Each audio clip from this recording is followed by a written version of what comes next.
So I want to welcome everybody to this webinar. If you don't know who I am, I'm Bruce Rosenblatt. I own Senior Housing Solutions, and I provide advice for people searching for senior housing in Southwest Florida. I've been in the business for over 30 years, which is kind of amazing, over 30 years. I have overseen 75 different types of senior living communities in 14 different states. So I think I'm very well versed on the subject of continuing care retirement communities, and I'm going to share a lot of insight with you all. We have a lot of people participating or on this call today from all over the United States, which is very exciting. So I'm going to be able to share with you information, but most of the information is going to be about communities and based in Florida. And so, if you're in another city, you have to see if the state regulations are different there. One thing that I want to share with you is that I'm also the founder of an organization called the National Network of Senior Housing Advisors. And so I formed this group because people were asking me, hey, I live in Houston, or I live in Colorado, or I live in Tennessee. Do I know somebody like me who does what I do in these different cities? And so I have formed this group, and there are a couple of advisors who are on this webinar with us today from other parts of the United States, which I think is excellent. These webinars I do every Thursday at 10 o'clock. So this is my first one that I'm doing. I've had a number of different speakers. I know many of you all have followed me along. And so I have had a number of different speakers. Today we're going to talk about CCRCs. Next week I have Marla Ottenstein coming back, and we're going to talk about hurricane preparedness, all the wonderful things we have to deal with now about becoming hurricane prepared, in addition to everything else we're dealing with. So Marla is going to talk about hurricane preparedness. She has a great outline that she's going to go through, but that's next week. And then the following week I have Michelle Tafoya, who's going to talk about how to improve our emotional well-being, our emotional health. And then I have another, Adam Corcoran is going to talk about home care the following week. And then I have Dr. John Hodlin is going to talk about hearing and how we can improve our hearing. So with that, I am going to share my screen. And again, this is my first time doing this, so you got to give me a little bit of break here. But I'm also, as I said, I'm the host, but I'm also the presenter, so I'm going to try to do my best here.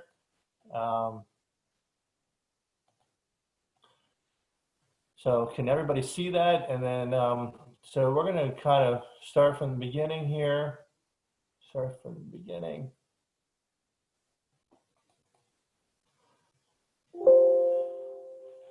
So we're going to talk about CCRCs.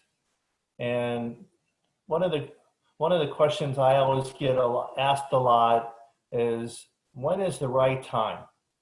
And I think everybody struggles with this. When is the right time? When should I start thinking about this? When should I start doing my research? And so, I have a saying that it's better to be 5 years too early rather than 5 minutes too late. And actually I have this on my car. So, but I think that there's a lot of merit within that statement, that it's better to be 5 years too early rather than 5 minutes too late. There's too many times where people are making a decision in a crisis mode, and they are, they're not prepared, and and you can't do your due diligence, you can't do your research. And as we'll talk about further, many of these communities have medical criteria that you're going to need to pass.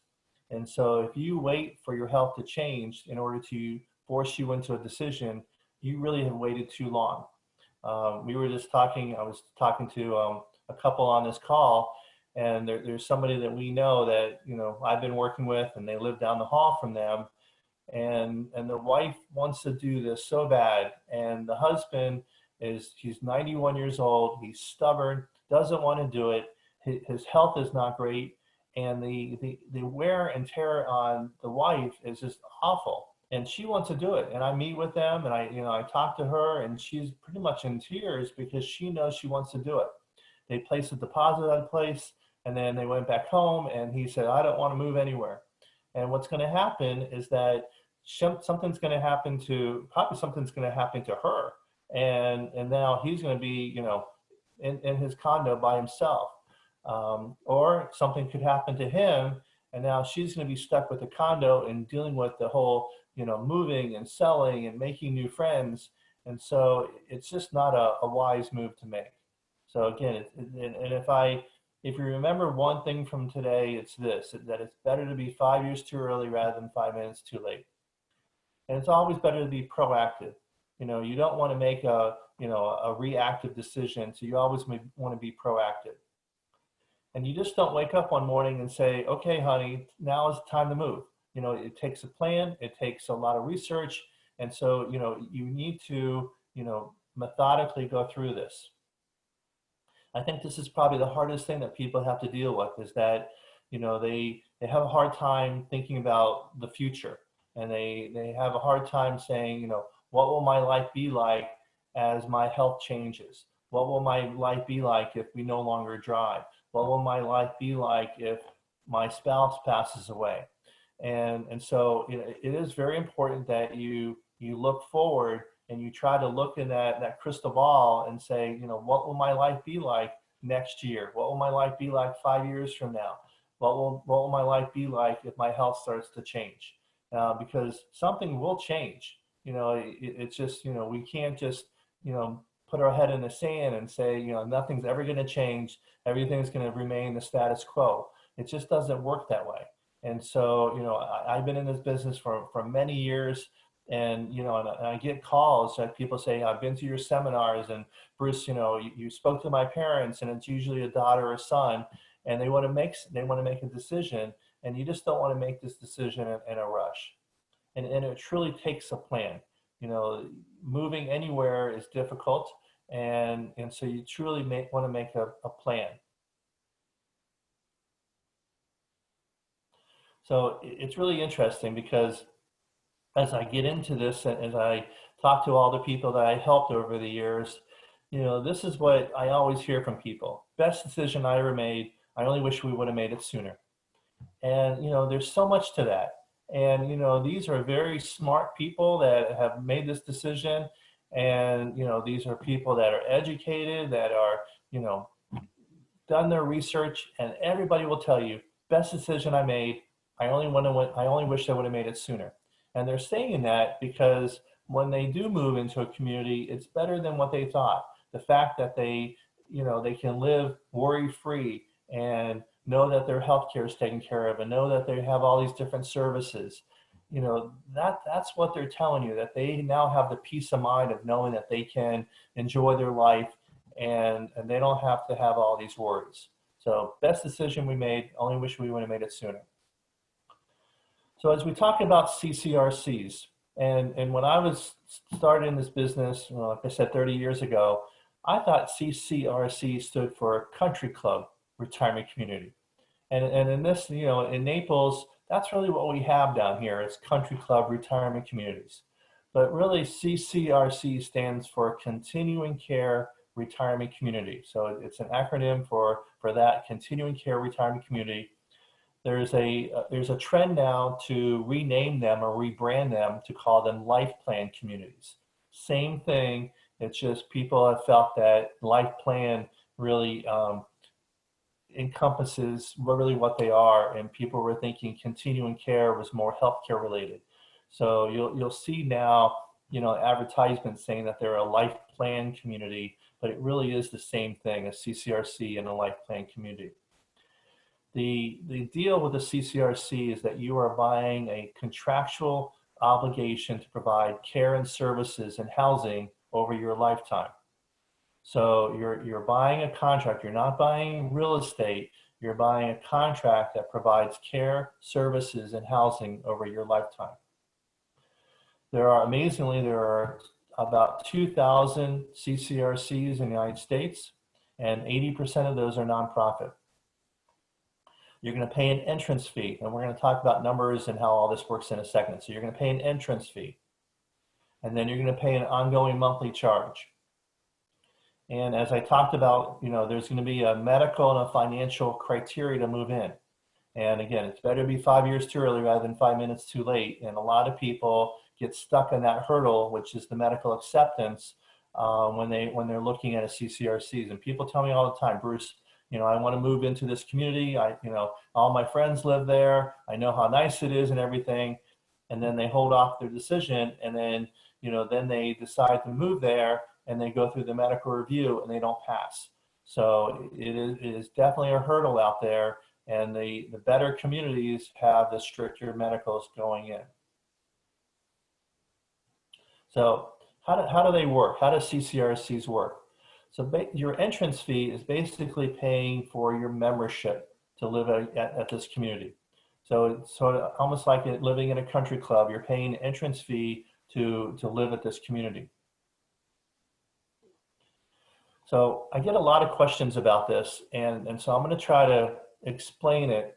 And so what happens with your entrance fee is that there's different types of refund programs.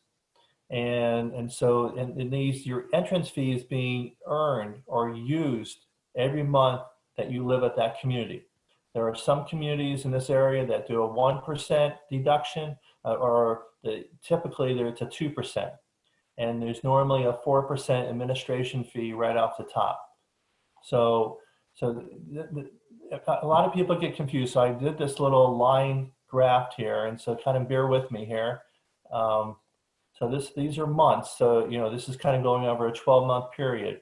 So you can imagine, so the first month that you live at this community, let's just say you live at a community and you can't stand it and you want to move out. Well, the first month you would walk away with 96% of your money. If you moved out in the second month, you would get 94%. The third month, 92%. So you can, and this is at a 2% decline every month. So there are some communities that will offer a 90% refund. And so if you selected a 90% refund, then that 90% will always stick with you. So if you have a 90% refund, no matter how long you live at that community going down the road, you always will have that 90% of what you originally paid. So you can kind of see 2%, 2%, and so after 9 months, it reaches about 80%. So if you select an 80% plan, you would have an 80% guaranteed refund. So it's also important to recognize that there are some communities in this area that no matter what refund you program, if you walked out and got hit by a bus, there's a nonprofit community that you would not get anything back. That money would go back into it. It's a church-related facility, and so that money would go back into the church. So it's very important to understand the contract terms and to make sure that this is how it works. But this is, kind of understand this. So if you have a 0 or 50 or 75%, it would be determined by how long you lived at that community. So if you selected a 0 refund program, your refund would reach 0 in about 4.5 years, which is 48 months. So just something to think about. But that's how it works. So if you move out or pass away before the entrance fee is completely used, a percentage will be refunded depending upon how long you've lived at that community and which refund program you selected. And typically, if you want a higher refund program, you're going to pay a higher premium for that entrance fee. So if you want a 90% or if you want an 80% refund, you're going to pay more than a 0 refund program.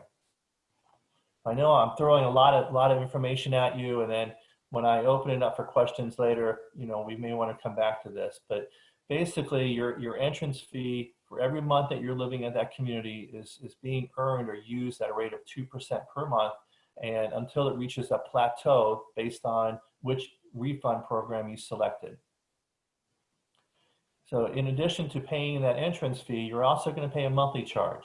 And so your monthly fee is going to pay for your daily services. So it's going to pay for meals, your housekeeping, your transportation, maintenance.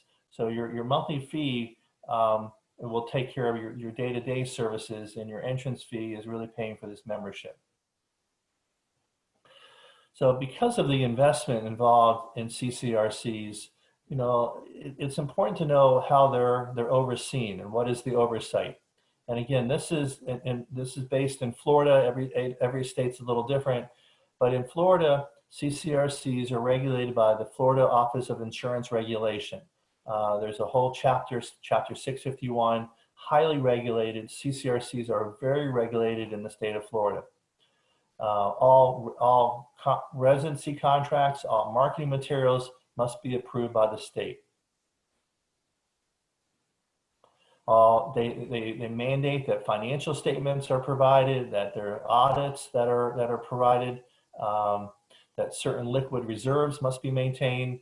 And transparency is a key component of the Office of Insurance Regulation. So they want to, if you're thinking about moving into a CCRC, they should be able to provide you their financial statements, their audited financial statements. They should tell you about how much liquid reserves they have, their debt ratios. So they should be as transparent as possible. All their contracts, you should have time to review their contracts, so there's no surprises. So transparency is very important to them.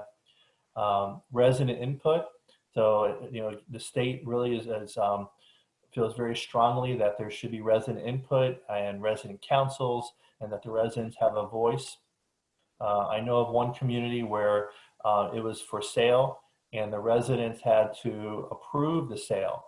So they had that much say in actually who was going to buy that community. So in addition to the sort of the financial piece to the CCRC, the healthcare part is regulated by the Agency for Healthcare Administration, or what we call ACA. So really, there's two different components. There's the entrance fee side and the overall oversight of that community, but then it's also the healthcare, which is regulated by ACA. And interesting, if you go online, you can go to ACA. I think it's ACA.org, and you can look up the state surveys and things that have been going on with all the different communities, the COVID testing. You can find out how many COVID cases there have been. So the ACA site is very, very helpful. So who moves to CCRCs? And so, as I started thinking about this, people who are planners, people who are trying to plan ahead, people who are researchers. I have a lot of clients, some are on this webinar today, that are doing their research. This is it's a big investment, and you want to make sure that you're making the right decision. So I find that the people who are moving into a CCRC are not someone who is just spur of the moment, let me move to this community. It's people who have done their research, who have looked at a lot of different places, who have probably used my services. People who move into a CCRC are healthy, they're independent, and they're active. This is not for the frail. This is the people who move into a CCRC. Again, they pass the medical, they've had to, they're healthy, they're active, and they want to maintain this active lifestyle. There is a high percentage of couples who move into CCRCs. It doesn't mean that a single person can't move into a CCRC, but I'm just saying that there is a high percentage of couples who do move into CCRCs. People who move to a CCRC, they don't want to be a burden to their family. So this is sort of a fundamental principle, that they don't want to be a burden to their family. There's also people who don't have any children. And so they move to a CCRC because they know they can be taken care of, and they know that they can live in a community and be, happy and have the peace of mind that no matter whatever happens, they're going to be taken care of. People who are educated, people who have been successful. Obviously, you're talking about entrance fees that are, $300,000 and above. And so people have been successful in their career, people are well-traveled, and people, in this area, people who are accustomed to a country club lifestyle and everything that goes along with being in a country club lifestyle. So if you fit in some of these categories, that might be something that might be helpful to you. So, when you start thinking about a lifestyle of a CCRC, it really comes down to being worry-free living. And I know there's some people out there that they'll find something to worry about, but the idea is that you can live in a community and have the peace of mind of knowing that you're, no matter whatever happens medically, you're taken care of, you can enjoy your life, and, you have maintenance, you have, meals and services. In these communities, the apartments are very luxurious. They're spacious. So that's a nice feature. Many of these communities have multiple dining venues and chef-prepared meals. I know, like, tonight I think we're having chicken tonight. So my wife doesn't have a choice, so she doesn't have a menu every night to choose from. So, at a CCRC, you have a menu, you have choices of dinner, and, it's very nice to know that, every night you have different choices and you don't have to run to the grocery store. The CCRCs have robust social activities. Because of the active lifestyle, there's great fitness and exercise programs. There's trips and excursions, a lot of volunteer opportunities local, within the community as well as outside the community. And I think, probably the key thing is that you're able to live somewhere and make lifelong friendships with like-minded people. And, we probably don't talk about that enough, but being able to live in a community where there are like-minded people who have been, successful in their careers like yourself, or people who are, active and healthy and want to stay that way, this is very important. And so, when we talk about best decision I made, I only wish I would have made it sooner, it's because of this, because people have, made these friendships, and they're, they're having a great life. So talking about the CCRC healthcare continuum, so how does it look? So you start off independent living. So just as you are right now, you're independent, and so you move into an apartment, and it's independent living. So you come and go, you furnish it, you have people over, it's independent living. And then as your needs change, you can progress to assisted living. So if you started needing assistance with bathing or dressing or med management, then you could progress to assisted living. If, however, you were, had dementia or Alzheimer's, the CCRCs have a memory care continuum. And they also have skilled nursing. So skilled nursing can either be rehab or it could be long-term care. So the healthcare continuum is great, because it really takes care of all the different components. Some CCRCs even have their own home healthcare company. So before somebody has to move from independent living to assisted living or independent living to memory care, they may want to partake of using one of their home healthcare services, so people can, as a couple can stay together or stay in their apartment a little bit longer. So knowing that you have this continuum of knowing that you have people, who already know you, that are already part of the community, being able to take care of you on site, is a really huge benefit. The home health care benefit, I don't think I've seen any community, but the home health care benefit typically is an extra fee. So it's just important to know that. So financially, how do they work? You're going to pay an entrance fee, as we talked about, and you're going to pay a monthly fee. So in this area, they start off about $350,000. They go to about $2.5 million. And again, it depends on the size of the residence, the number of people, and also the refund program. You're going to pay a monthly charge. Again, this monthly fee is going to depend on, the size of the apartment as well as the number of people living within that apartment. But it starts off about $3,000, goes up to about $8,000 in this area. So importantly, there are different types of contracts in CCRCs, and this is a very important section. So there's what we call a Type A contract. And so it's going to be great when you all are doing your research and you go out there and you go to the different communities and you say, what type of contract are you? And you'll know what they're talking about. So a Type A contract typically has a higher entrance fee. And the nice thing about a Type A contract is that your monthly fee stays the same as you progress through the continuum. So if you're paying, say, $3,000 and you needed assisted living, you're still paying the $3,000. Or if you needed skilled nursing, you're still paying the $3,000. So that's a very low risk, very conservative way to go in a type A contract, because you know your monthly fee stays the same as you go through this continuum. The hard part about a type A contract is that they're going to have the strictest medical criteria going in. So, because pretty much they have bought the farm. When you move there and they're going to take care of you for the rest of your life at no additional charge, they're going to be very careful up front about who they take. And so you might want a type A, but the type A may not want you. There's a type B contract, and the type B provides a discount on levels of care. They still offer the care, but it's at a discounted rate. And then kind of a new thing that's happening in this area is it's called a modified B, and they're including assisted living and memory care, and then skilled care is offered at a discount. So it's sort of a new twist on things.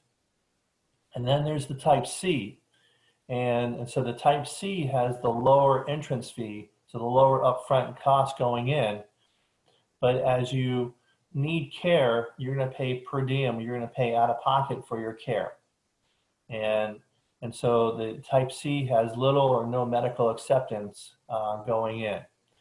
So as we look at these A, B, and C's, the A is the lower risk, and in my opinion, the type C is the higher risk. Especially if you are a couple, if you're looking at, a type C contract, you have to recognize that, if you're paying, $3,000 for your independent living apartment, and one person needs assisted living and they're paying $8,000, well, all of a sudden you're up to $11,000. And that's I'm just talking low end, but you can imagine how your fees could get very expensive in a type C contract, because you're basically paying more than double, because you have one person independent and the other person, paying for their health care. Some people say, I have a long-term care insurance policy, and which is better. And really, in all different contracts, you can apply your long-term care policy, because even in a type A contract, you could get reimbursed from your long-term care carrier. But going into a B or a C, I would think having a long-term care policy is pretty much essential in that. So talking about the medical and financial acceptance, every community has their own set of criteria, and it changes. It changes on their occupancy. It changes on, if a community is in a startup phase, they may be a little bit more accepting.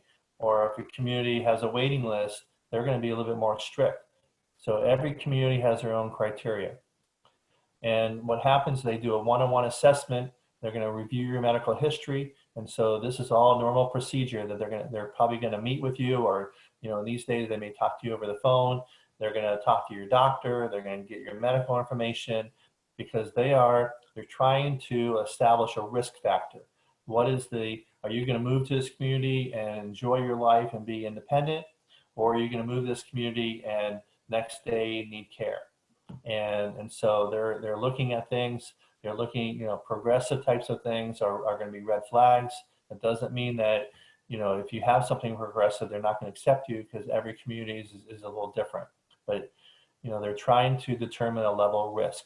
So that's what they're trying to figure out. Not easy. There are some communities that have, put you through this whole battery of questions, and they'll make you, walk from one side of the room to the other to see, how you ambulate.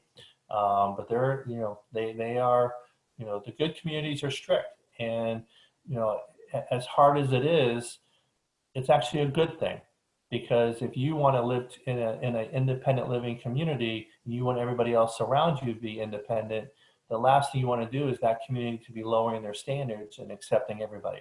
And unfortunately, that's what happens in this area, or it happens a lot, because communities may not be doing well with sales, and so they lower their acceptance, and they start taking people in that shouldn't be accepted. And not only does it affect the lifestyle, but it also affects the community's bottom line, because it costs more to provide care for people than what that monthly fee is coming in.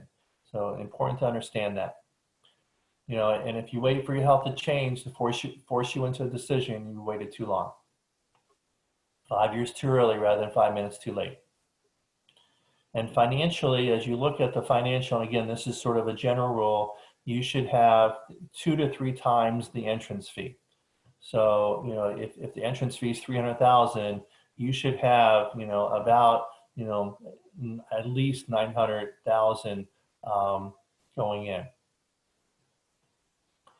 So I get asked this question a lot as well, and they don't really talk about it much, but the CCRCs offer a possible tax deduction. So I'm gonna preface everything that says that, you know, you need to talk to your accountant and your tax advisor, because I am not a tax advisor and I don't want to provide you tax advice. So I'm going to preface that and put a big asterisk by that, saying I'm not giving you tax advice. But many times this does work, and so the IRS considers a portion of your entrance fee and a portion of your monthly fee as a potentially tax deductible medical expense. So, you know, especially that first year that you move into a CCRC and you're paying that entrance fee, I would definitely be, you know, looking at that. And, you know, can I deduct a portion of it? And I've seen it as high as 30–35%. So, you know, it is substantial. The percentage varies from community to community, and it changes every year. So, you know, if you look at it like a pie graph, you know, so, you know, whatever that community, whatever percentage that community goes to cover their health care in that year, then you can, you know, possibly use that as a medical expense, as a, you know, as a write-off. So again, talk to your accountant about this. The communities should provide you a letter that they, you know, that they give to the residents about what that percentage is. And so, you know, again, it is very substantial. It does have an impact on which contract type you take. So obviously, if you take an A where your healthcare is included, that, you know, you would have a greater deduction. But if you're in a type C contract where none of your healthcare is included, you may not be able to deduct anything at all. So it does have a bearing on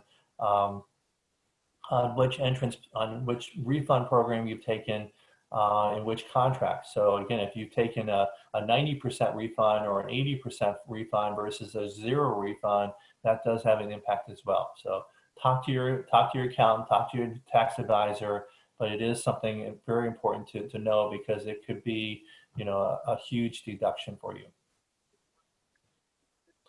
So, you know, this is a big decision, and thinking about senior housing and thinking about all this. And so you want to seek the advice of a professional, and, you know, call me. You know, this is too big of a decision to do it alone.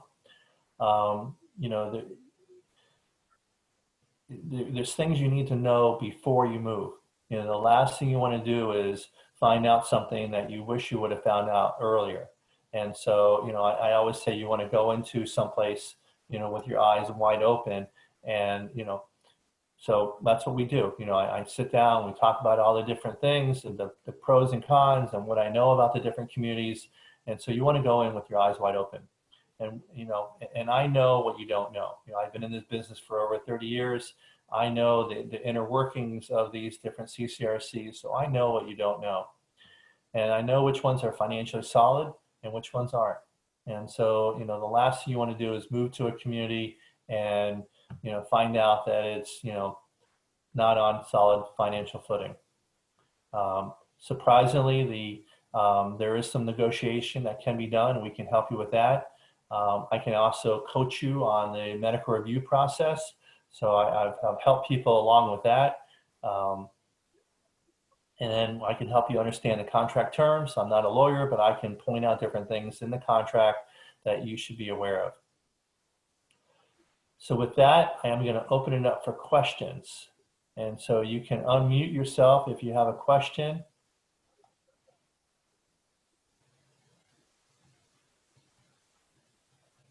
Or maybe I'll just unmute everybody. Bruce? Yes. It's Ian Thompson. We, meaning my wife and I, do have our father-in-law. He's been in a CCRC type A, I believe, if memory serves, for the last year.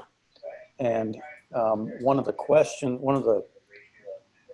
potentials or options we were presented with was you pay that, let's just say the $350,000, or you could pay $450,000, or you could pay $550,000 up front, and then you would get a more generous return of funds if Bill were to, if our my father-in-law were to pass away within a certain time frame. And my question to them, and this was brought up by our financial advisor, is, okay, if you pay those extra fees up front, how are they guaranteed by the institution? And the only answer this institution had for us was, well, we're a big, strong company. And that wasn't good enough for us, so we paid the lowest fee because we didn't like that answer. So that's a good question, and it's a good point. A community that has a long-standing reputation, and when you can look at a community's financial statements, and if a community has a solid occupancy, and their sales are going well, that might give you more confidence in taking one plan versus the other. So there's a lot of factors involved. You also have to look at someone's age. I was with a client not long ago, and he was 90 years old and looking at a CCRC. And in that case, someone who's 90 years old, I would say the higher refund program, the better. Because he's not going to live there long enough in order for that refund to equal out. But it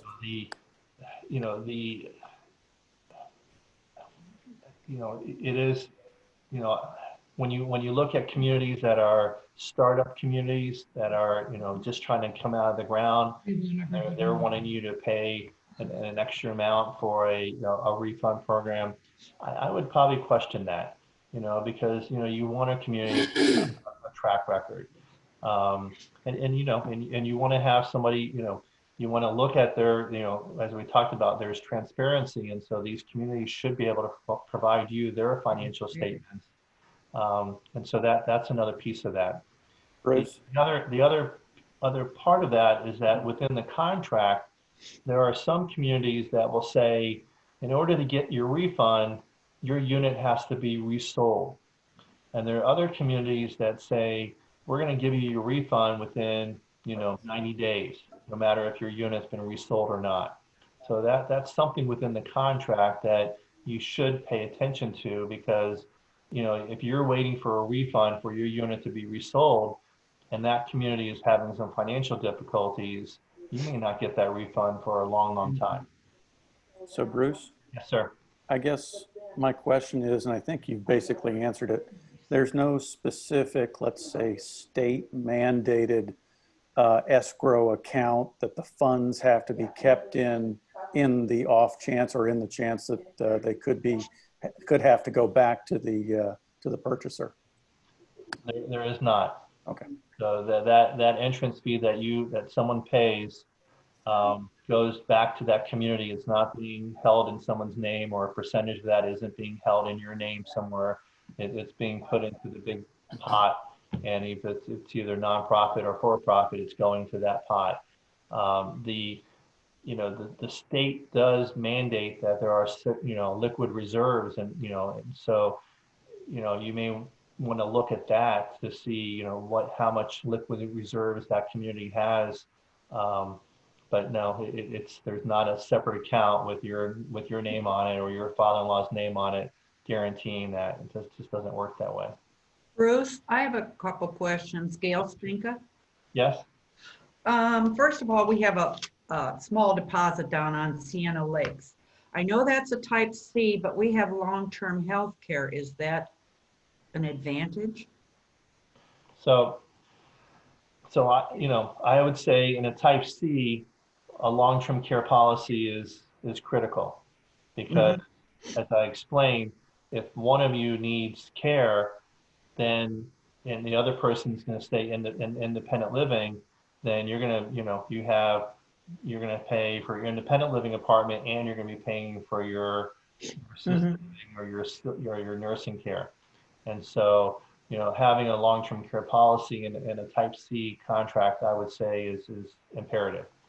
One more question. I know it's an Erickson senior living community. What can you transfer to other ones and, that they own in different parts of the country? And if so, what would be, you never know what the actual fees are then, right?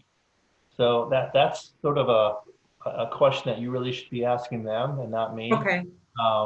But typically transferring from one community to another usually doesn't exist because they're separate entities and they're really separate businesses. So it's very rare that someone lives, here, and even though there could be a sister property somewhere else, it still operates individually. Sure. You'd have to sell your own and then figure out if anything's available. Right. Could I ask one more question? I just want to add one more thing. So when you're looking at a Type C contract compared to a Type A contract, the medical acceptance to me is a very important piece to that, because if in a Type A, if that have a strict medical, then that everybody who has moved into a Type A has had to pass that medical, and people are independent. In a Type C, they don't really have much of a medical criteria going in. And so, you might, and if you go to because it's a startup, you go to these marketing events and you see everybody and everybody looks great, but it's the people you don't see that you may want to start thinking about. And the other question was, I think it's either 80% when you sell or 100 or 0% back. What are the advantages and disadvantages? So, the zero, you're paying less going in. So you're paying less of you're taking less money out of your current investments. And so depending upon, and you should talk to your financial advisor about this, but depending upon your age, if you take a zero, and let's just say there was a difference between, say it's $50,000 between the 0 and the 80%. So, how long will that $50,000 need to be in your current investments in order for it to equal the 80% or that difference? And so, your financial advisor can crunch some numbers, and it's probably a very simple formula that, that difference between the zero refund plan and the 80% plan, and, is it worth taking your money out today versus giving more money to an entity or an establishment.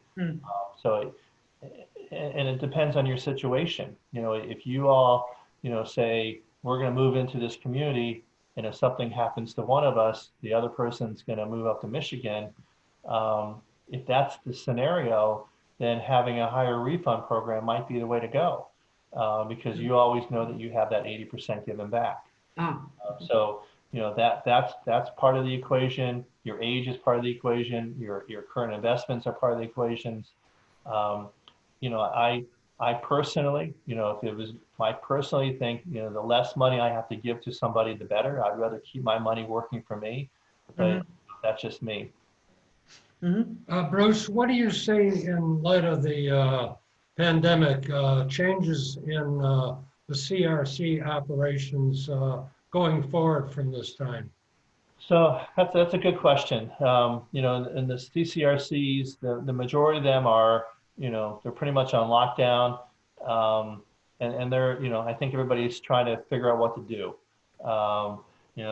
Some of them are, not accepting new people, or they're putting new people through a very rigorous criteria going in. They're limiting, group dining, group activities, and so they're trying to, lessen or mitigate the risk as best they can. how that looks in the future, I don't really know. You know, Can I I just, comment something, Bruce? sure, Phil. I would say if you've already got a deposit down at a particular place that you like, even though things are locked down now, it might be a wonderful time to negotiate a sweeter deal. That's my thought. Mhm. Yeah, it's a good point. You know, it's a good point because many of these communities are, you know, their sales are not where they are because they pretty much have, you know, run into a halt. And so, you know, there's a lot of negotiating going on. So thank you, Phil. Bruce, got a question. This is Bob. Uh, when they underwrite you, they typically are looking at your health, they're looking at your mental capabilities, and they're looking at your financial. Well, given the COVID situation, Here's some news. the question comes to my mind about the potential change in one's portfolio that when they started and reviewed the applicant prior to this market change, now you run out of money before the end of time while you're there.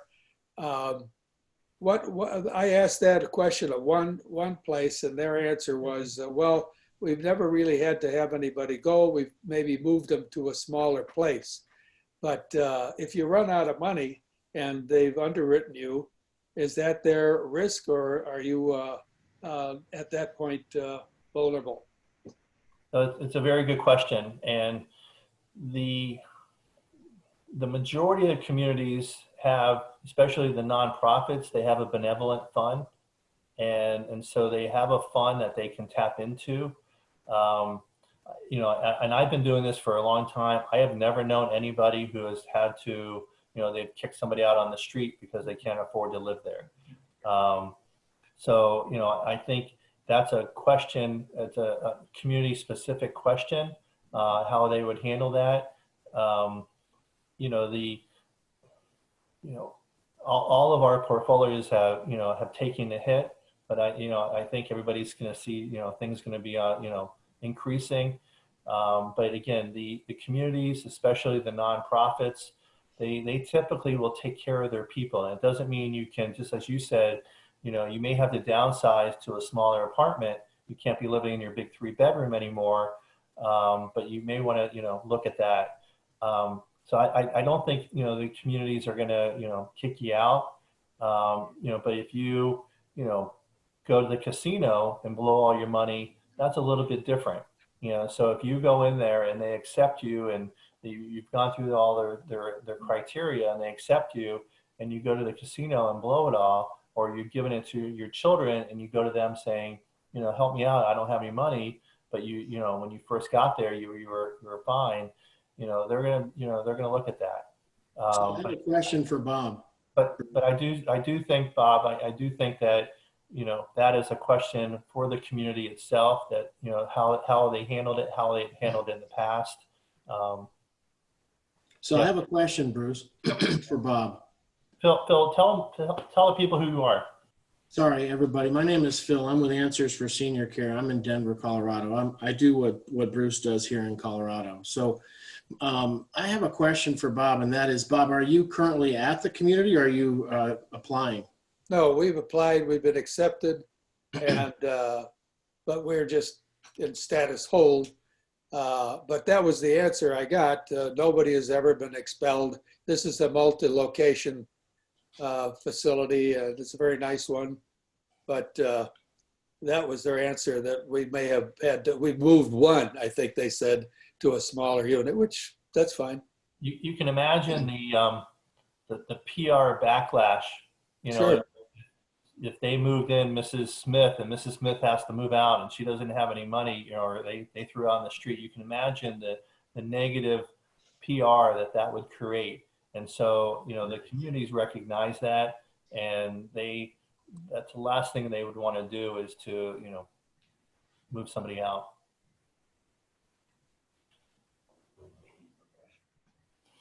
Anything else, everybody? This is great. Good stuff. Well done, Bruce. I really, you know, I work with the local Erickson CCRC in town. I'm one of the few, I think, only placement agents here in town that does that. But this has been very helpful for me too, and I thought I knew quite a bit about it. So this is great. Thank you. I appreciate it. Well, it's good things to think about, and you know, you know, it's a big decision and it's a lot of money, and you know, so think through this and you know, review the contract, review the terms, talk to the communities. I think now, you know, is a great time to, you know, talk to the different communities, see what they're doing, see how they're handling, you know, the current situation, see what their plans are. So I think it's, you know, it's a good time to be doing research. And I appreciate everybody being on the call today. This is great. And hold on, I think I have one more question here. I have a couple questions here.